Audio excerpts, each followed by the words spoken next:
Hey guys, it's Tiara Fielding, and you're listening to Broadway Babe 2000. Welcome to the show. I'm going to tell you a little bit about myself in case you don't know. My name is Tiara Jasmine Fielding. I'm 20 years old. I am from Long Island, New York, and I'm studying musical theater in New York City. I am obsessed with musical theater, talking all things Broadway. I'm very passionate about performing, producing, just knowing things. And I also love talking about my college experience and just being a young girl wanting to know what I want to do with my life and going out there exploring new things. So that's basically my gist. The past few weeks have been really crazy, and I haven't had the opportunity to really sit down and film a podcast until now. So I'm super thankful for this quiet time. And if you do hear some background noises at any point, it's my dogs. I have 5 of them, and I'm back home on Long Island right now, so I really don't have any quiet space between my family and my dogs. But it's been a fun time, and I love being with my family and my sister. I actually have one of my dogs, Cookie, sitting on my bed right now because my dog Lily, who we got from a shelter, who's kind of like a little crazy. Sometimes she gets these weird looks on her face, and then she'll want to go like bite everything or everyone in sight, and she always attacks my dog Cookie. So she tried to do that before. So now Cookie's laying on my bed. So if you hear any heavy breathing at some point, it's the dog breathing because she just does that. She's like constantly licking the air. It's the funniest thing. So yeah, I'm here with my family and dogs. I'll probably bake cookies with my sister later. We were discussing whether to do s'mores or brownies. I feel like s'mores is really good though. And if you're a listener of my podcast, you know I usually do an introduction that's like, I'm just a Broadway baby, like that. Well, I'm gonna try to do like a new introduction, come up with it on my own. I'm mixing sounds together, but I'm still deciding, but I still wanted to do this podcast before I finalize that because I've just missed speaking to you guys, and I feel like this is very therapeutic for me and kind of like speaking into a journal because I just blab off and say whatever I feel like I need to say, I guess. And it's very nice that people like to listen. See the barking, if you heard that. I don't know if you guys got that, but it's my dog Daisy. She's a big one. She's downstairs, but we could still hear her for sure. So yeah, the past couple of weeks have been kind of crazy, and I moved out of my dorm room on March 17th. We were told we had to leave by then. So I went with my mom and sister back into New York City to move my things out of my dorm room because of the coronavirus. New York City is like on lockdown, and so is Long Island. I mean, it's super crazy. We've been getting groceries delivered, and thankfully we're all really healthy. But when we went for like a car ride just to see how things were going, like we passed a Whole Foods on Long Island, there were lines of like 40 people behind each other, like all 6 feet apart wearing masks. And I went into like a little grocery store, like a boutique grocery store we have in my town. And like there were people waltzing around without masks or gloves. And I'm like, what's wrong with you? This one guy came up to my sister and I and was like, where did you get these masks? And thankfully my dad like was able to get masks from work. And it's crazy because he was like, my brother's a doctor and he can't even get a mask.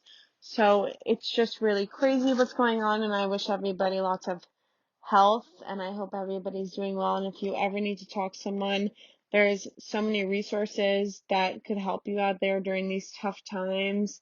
And if you know me personally or want to get to know me personally, you can always reach out to my Instagram account at BroadwayBabe2000 because I think we all need someone to lean on in these tough times. And it's really sad because there's some people that have no one out there right now who are literally stuck in their homes all by themselves. They're probably just doing work. So yeah, I went to my dorm room to pick up my stuff, and I brought my friend, my sister, and my mom, and I had to go grab my things all by myself. I had to go up to my dorm room and pack the whole thing. They wouldn't allow anyone else up because like a safety precaution. And like I totally get it, like be safe. You want to make sure everybody's happy and healthy. But to have like a bunch of college students pack their dorm rooms by themselves, that's like a big task to do. And thankfully, like, I'm able-bodied because I can only imagine, I mean, they would have had to make exceptions for kids who have like issues with stairs or like have like a broken arm or something like that because they wouldn't have been able to pack the room by themselves. It was very hard for me because I was getting super sad that I had to leave my dorm because I love being in New York City. I mean, Long Island's great, don't get me wrong, but New York City's more my cup of tea. Long Island's like nice for the weekend, you know? But it's just crazy how it all happened so fast. Thankfully, my school's been really good about like refunding for housing and stuff. And I was already on like a decently good scholarship for academics and merit. So they've refunded most of the tuition. And being in school in New York City is not cheap by any means. So I'm giving kudos to the school for being responsible and giving the money back that's ours because it's just a crazy world we live in. I've been taking classes online via Zoom, and it's interesting, you know, because like when I do a voice lesson or something like that with one of my teachers, it's fine because I've done voice lessons like that in the past when they've gone on vacation or just like something where I wasn't able to get to them physically, like, but in a class like playwriting, it's a little harder, or like a dance class, stuff like that, or an acting class where I need to be in front of someone and like having a human connection. I'm really a hands-on learner, and my internship at Nederlander and Broadway Direct has really helped me grow in more ways, I think, than I've grown throughout the semester at school, honestly, because I just am a hands-on learner and getting to talk to people and connect with people. So this is hard for me because I'm only really staying connected through social media, and social media has its own issues in the first place because it could just get real toxic real fast. I mean, I'm obsessed with TikTok now, like super obsessed. And they have this algorithm that literally just shows me all Broadway things, so I can never get my eyes off of it. It's either about Broadway or like getting a boyfriend, which are two things that I'm like dying to do. So it's just super funny. My dog Cookie is walking around my bed. I guess she's like, let's explore. She's looking at my teddy bears. I have several teddy bears on my bed. This is my childhood bedroom, and I have a Lotso from Toy Story that smells like strawberries. And I know this is like very random, like I'm just like given a bunch of topics everywhere, but I haven't spoken to you guys in a little while, so I figured might as well go crazy, like have an honest conversation, and then next week we'll reel it in. It will be like Broadway, Broadway, Broadway. I have some great stories coming up. We're going to talk about In the Heights. We're going to talk about people that have been affected by the coronavirus in the Broadway community, the Drama Desk Award nominations. So we'll get there, don't you worry. I'm going to try to make this episode like 25 minutes because I feel like eventually people start to get a little bored of all the talking. And I plan on doing a bloopers vlog because when I do a podcast, like I'm not pausing, I'm just talking straight through. Like I'm just really cautious to not curse or say anything that I'll regret because I don't want to like have to go back and edit this because I feel like that doesn't make it authentic. And so I'm just like sitting here talking to you guys, and next time I'm going to make sure it's crazy, crazy, great topics, 25 minutes though. So yeah, I'm doing well, physically healthy. Everybody in my family is healthy. It's just been a different transition to being now an online school student, basically, when I'm paying for an education in New York City, and it's really scary, the unknown, because we don't know if the school's going to come back in the fall. And thinking about it realistically, I mean, it's in New York City for one, which is like one of the most affected places by the coronavirus right now. And it's a school, so people are coming from all around the country, all around the world. There's plenty of international students, and they could bring disease. I don't know. People who aren't sick at all could be carriers or vectors, and it's just something scary to think about. Hopefully, they'll be able to get like a vaccine or something to make sure we're all protected. And people are saying they think it will be after the fall, but I think it will be like at least like January, maybe start a semester there and be online schooling for New York City schools at least. I'm also using a new microphone right now because mine broke in transition from dorm room to house. So let me know if you guys like this sound better or you like my old sound. I do have a new mic that's coming that's like a little nicer than the one I'm using right now, but I said I just want to talk to you guys. I need to feel connected to my Broadway community. But yeah, I'm a hands-on type of person, so I'm happy that I am getting to explore new things. I bought a telescope, which is pretty fun. I've been singing a lot. I've been practicing piano. I've also been drawing, which is something that I used to be into a lot. And I've been reading a lot. I read Avenue Q last night. And funny enough, as I was reading Avenue Q, I do this thing where I read the play and I'm listening to the music at the same time. So it's like I'm there. So like I'll have my headphones in, and in the script when a song starts, I'll play the song so I can read along with the songs, I guess. And it usually takes me as long as the show would go, so like 2.5 hours. So, like, someone had called me, and I stopped for a second and pressed my Twitter by accident, and I saw my trending, like, this guy that I follow, his name is Matthew Reish, and he said, "Ma'am, what is going to happen to theater? Mark this as my darkest tweet ever. But truly, my heart aches to be in a room with 1,000+ people feeling something together." And I wanted to like start crying instantly. And it was just as I was listening to Purpose from Avenue Q. So I like replied to his tweet, like, read this tweet as I'm listening to Purpose. Got me in the feels. And he like loved the tweet and we had like a little conversation. But I just thought it was so funny that that came up because it's so true, you know? Theater makes me feel so alive. Being connected with people, the amount of people I've met through theater, the amount of people I've met just seeing a show randomly, and how we instantly had a connection, it's just crazy. And I know Broadway will come back brighter than ever, as I said before, because it's something, and people on Twitter and stuff are like, oh, why don't you just like release recordings? It's not the same thing. They don't understand, and Broadway will not survive through recordings. It's not the television industry. It's Broadway. You need to be there in person. I mean, all these actors, there's a bunch of unions and stuff like that, and people don't understand that these things need to happen live in person, and Broadway will probably be the last to come back. I mean, maybe some like random theater in Kentucky will open, but like I'm not going to be in Kentucky, so like good for good for them. Like I'm happy someone will be able to perform it, but like I'm hoping for Broadway, you know?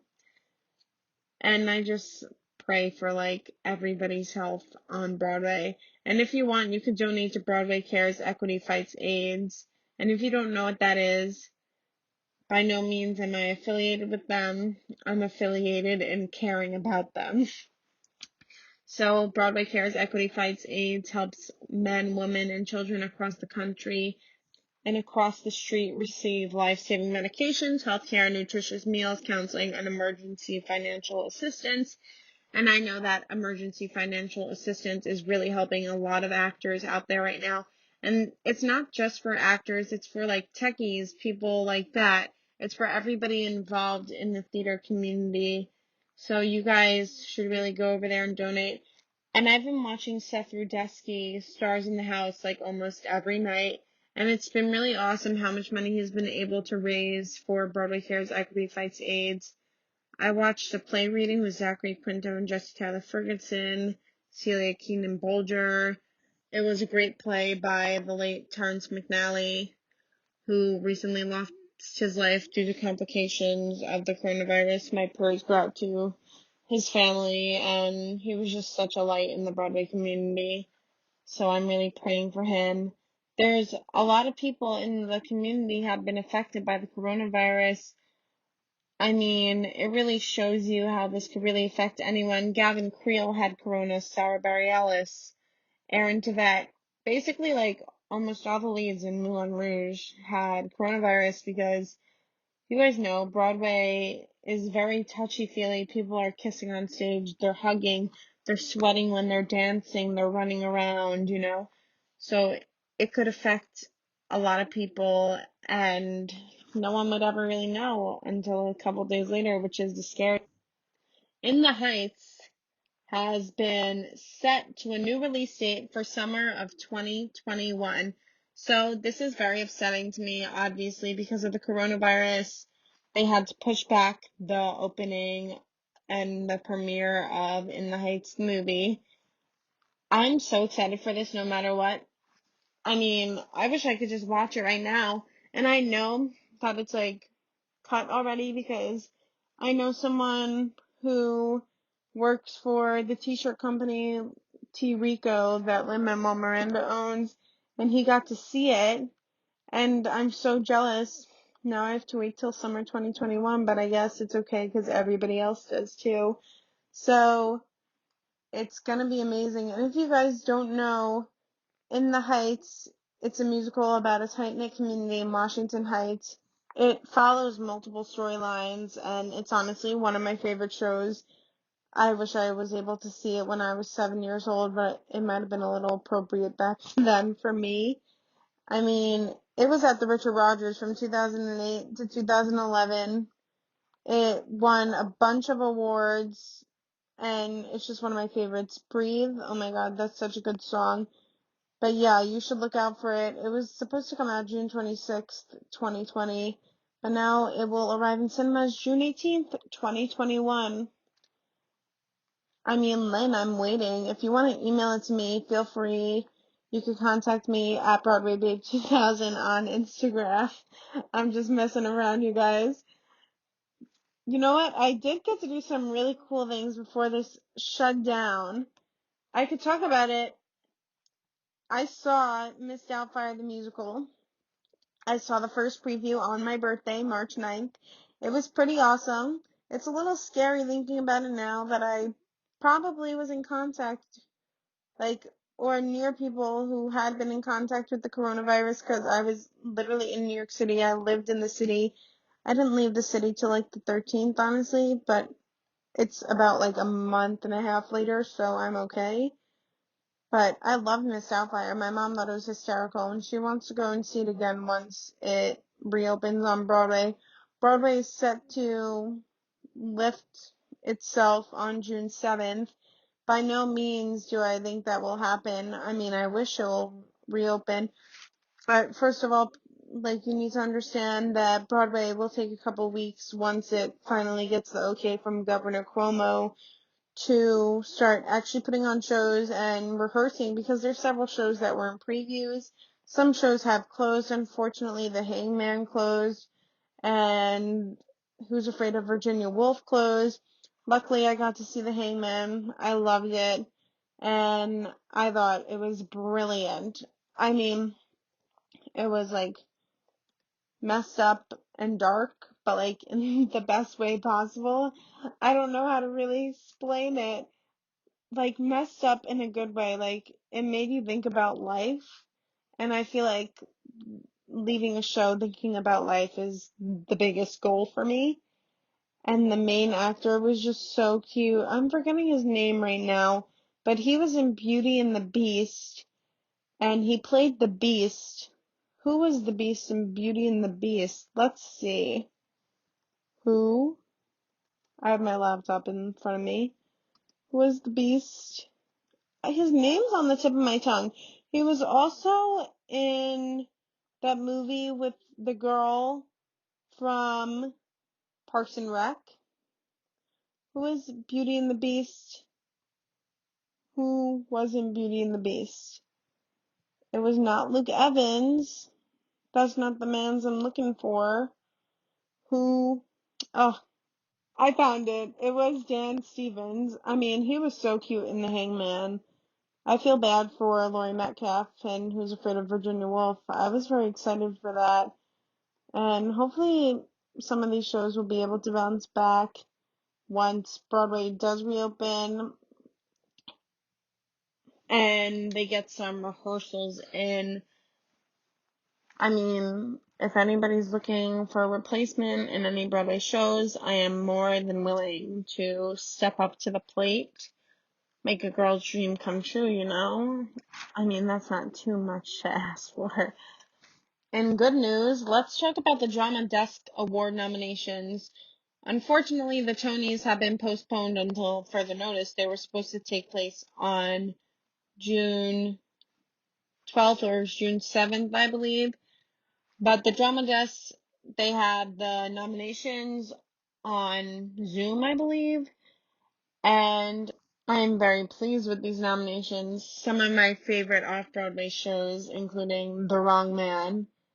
The Wrong Man was so good. If you guys didn't see that, oh my God, Joshua Henry, like the songs, Ross Golan, he's the music writer. He sings these jams, and they're like, the wrong man is singing this song, man, the wrong man. And it was so funny because I went to the stage door after, and there was this lady. I was with a group of my friends from school because we had been given the tickets, and there was this lady who was like obsessed with Broadway, visiting by herself, and she was like, "Oh my gosh, you guys are shutting musical theater. That's so amazing. I wish my son would do that." And it was like super nice, the conversation we had, and I just like won't forget that ever, really. So yeah, if you haven't listened to The Wrong Man, go do that. The Inheritance is on here. A Soldier's Play. There's so many great shows. Little Shop of Horrors. Oh, yes. I mean, when I saw Jonathan Groff in that, I can't lie. Like, I felt things. Lots of things. Unsinkable Molly Brown. Great show. Tammy Blanchard, she was great in Little Shop. Jonathan Groff, always amazing. Ryan Vasquez, The Wrong Man. That show was so good. You guys have to go see it. Well, you can't go see it, like, anymore because it's, like, Broadway is closed, Off-Broadway is closed. But you could go listen to it on iTunes. I know that for a fact. And there's a bunch of other shows here that deserve honorable mentions, but if I was to read through them all, it would take me an hour probably. So, Soft Power has 11 nominations, The Wrong Man 9, Halfway Bitches Go Straight to Heaven 8, Octet 8, The Secret Life of Bees 7, and so on and so forth. The numbers get lower. I mean, Scotland, PA only got 3, which I was like a little disappointed about. But Jen Armstrong Johnson, who's like Bay, he got nominated for featured actor in a musical. And I think he's amazing, talented, funny, hysterical, cutie. So he deserves to win. And I'm happy that I'm ending this off on like a good note. Optimistic to all the nominees. I hope you guys win. The world is a scary place. Broadway will come back bigger and brighter than ever. I want to thank you guys so much for listening in. I'm sending my love. And if you really need anybody to talk to, I'm there for you. There's so many resources out there to talk to. I'm also trying to revamp my Twitter, so if you want to talk to me on there, you can. It's at Tiara J Fielding, Tiara J as in juice, Fielding, Fielding. Maybe I'll change my handle to at BroadwayBabe2000 to make it simpler. But until then, go there, and you could go at BroadwayBabe2000 on Instagram I mean, I am super optimistic for what's to come. If things are so shitty now, they can only go up from here, right? I mean, today there was like almost a tornado outside, but then the sun came out and I was like, wow, that's how the world works, I guess. I love you guys so much and I'll talk to you guys next time. Peace. XOXO Broadway Babe 2000.